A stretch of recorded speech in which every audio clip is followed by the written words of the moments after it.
KSU ഇങ്ങനൊരു സമരം നടത്തിക്കൊണ്ട് ആ സമരത്തിലേക്ക് ഈ പറയുന്ന വി ഡി സതീശൻ ഒഴുകി വരികയാണെങ്കിൽ പോലീസ് പ്രൊട്ടക്ട് ചെയ്തില്ലേ?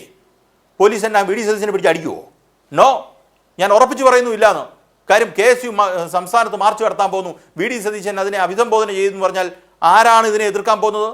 ഞാൻ ഉറപ്പിച്ചു പറഞ്ഞു, കേരളത്തിൻ്റെ മുഖ്യമന്ത്രി ഉള്ള കൈയാളുന്ന പോലീസ് സപ്പോർട്ട് ചെയ്തില്ലേ?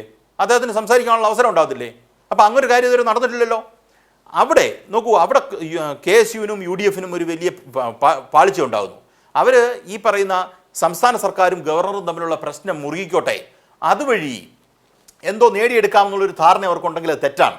കാര്യം നമ്മൾ അവിടെ ഈ പറയുന്ന പരോക്കിയലായിട്ടുള്ള നാരോ ആയിട്ടുള്ള പൊളിറ്റിക്കൽ ഇൻട്രസ്റ്റ് മാറ്റിവെച്ച് ഈ സംസ്ഥാനത്തിൻ്റെ വിദ്യാഭ്യാസ നയവുമായി ബന്ധപ്പെട്ട്, വിദ്യാഭ്യാസവുമായി ബന്ധപ്പെട്ട്, കുട്ടികളുടെ ഭാവിയുമായി ബന്ധപ്പെട്ട് സംഘപരിവാർ കൈകടത്താൻ ശ്രമിക്കുന്നു. ഭാരതാംബ എന്ന് പറഞ്ഞ ഒരു ലേഡിയുടെ പിക്ചർ കൊണ്ടുവച്ചിട്ട് ആ ലേഡിയുടെ പിക്ചർ വെച്ചിട്ട് അതനുസരിച്ച് കാര്യങ്ങൾ നീക്കിക്കോ എന്ന് പറഞ്ഞാൽ അത് തൊണ്ട തൊടാതെ വിഴുകാനിരിക്കുകയല്ല ഇവിടുത്തെ മതനിരപേക്ഷ പ്രസ്ഥാനങ്ങൾ, മതനിരപേക്ഷ പ്രസ്ഥാനങ്ങളുടെ കൂട്ടത്തിൽ നിൽക്കുന്ന വിദ്യാർത്ഥി സംഘടനകളും.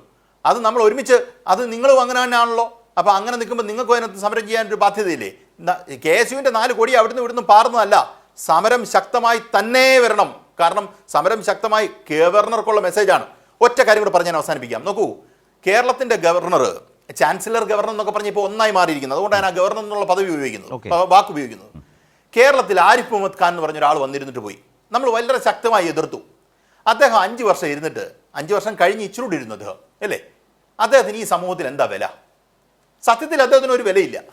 കാര്യം നമ്മൾ പോയി നിൽക്കുന്ന ഒരു സ്ഥലത്ത് ആ സ്ഥലത്തെ ഉള്ള ആൾക്കാരെ കോൺഫിഡൻസിൽ എടുക്കാൻ കഴിയണം.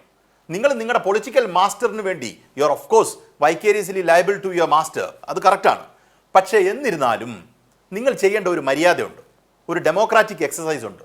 നിങ്ങൾ ഒരു ഗവർണർ പദവി ഇരിക്കുക, പിന്നെ നാളെ തൊട്ട് സംഘപരിവാറിൻ്റെ പണി മാത്രം മൊത്തം എടുത്തേക്കാന്ന് പറഞ്ഞാൽ കേരളത്തിലെ ജനം പുച്ഛിച്ച് തള്ളും. ആ പുച്ഛിച്ച് തള്ളുന്നതിൻ്റെ ആരിഫ് മുഹമ്മദ് ഖാനെതിരെ എന്താണ് കേരള ജനത പറഞ്ഞത്? അത് 3 വർഷം കഴിഞ്ഞ് പറഞ്ഞത് ഈ പറഞ്ഞ 6 ഏക്കർക്ക് 1 മാസം കൊണ്ട് ഈ ജനത പറഞ്ഞു കഴിഞ്ഞു എന്നുള്ളതാണ് അടുത്ത വ്യത്യാസം. നോക്കൂ, ഇത്രയും ശക്തമായ സമരം ആരിഫ് മുഹമ്മദ് ഖാനെതിരെ പോലും ഇങ്ങനെ നടന്നിട്ടുണ്ടെന്ന് എനിക്ക് തോന്നുന്നില്ല.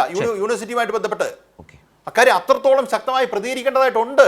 ഈ പറയുന്ന ഭാരത മാതാവിനെയും കൊണ്ടൊക്കെ ഇങ്ങനെ വരികയാണ്. അവിടെ ഏത് ഭാരത മാതാവ്, എന്ത് ഭാരത മാതാവ്, ഏത് പതാക, ഏത് ഭാരതം എന്ന് പറയുന്ന ചോദിക്കുന്ന ചോദ്യത്തിന് പ്രസക്തമായ ചോദ്യമാണ്. അത് ആര്, ഇത് ഭാരത മാതാവെന്ന് പറഞ്ഞാലും പറ്റില്ല എന്ന് ശക്തമായി പറയാനുള്ള ആർജവം നമുക്കുണ്ട്. ഈ രാജ്യത്തിൻ്റെ സ്വാതന്ത്ര്യം നമ്മൾ മേടിച്ചത് ഇതൊക്കെ പറയാനായിട്ടാണ്. അതല്ലാതെ അവിടുന്ന് കിട്ടുന്ന തിട്ടൂരത്തിനനുസരിച്ച് അങ്ങ് സംസാരിച്ചേക്കാമെന്ന് വിചാരിച്ചാൽ പറ്റില്ല എന്ന് ഉറപ്പിച്ച് പറയാനുള്ള ശക്തി നമുക്കുണ്ട്. നമുക്ക് സാങ്കല്പികമായ ഒരു കാര്യം പറയാം. ഇപ്പോൾ കേരളം UDF ആണ് ഭരിക്കുന്നതെങ്കിൽ അന്നത്തെ മോദി സർക്കാരിൻ്റെ കാലത്തെ ഒരു ഗവർണർ ഇതുപോലെ RSS കാവിക്കൊടി പിടിച്ച ഒരു സ്ത്രീയെ, RSS ഭാരതാംബ എന്ന സങ്കല്പത്തെ, ഒരു വിഷയത്തെ ഒരു ചിത്രമായി അവതരിപ്പിച്ച് രാജ്ഭവനിലൊരു പരിപാടി സംഘടിപ്പിച്ചാൽ അതിൽ അന്നത്തെ ആ പറയുന്ന ഒരു UDF മന്ത്രിസഭയിലെ ഒരു മന്ത്രി പോയാൽ ആ മന്ത്രി ഇതുപോലെ വിയോജിക്കുമോ, ഇതുപോലെ ഇറങ്ങി വരുമോ, ഇതുപോലെ പ്രതിഷേധിക്കുമോ?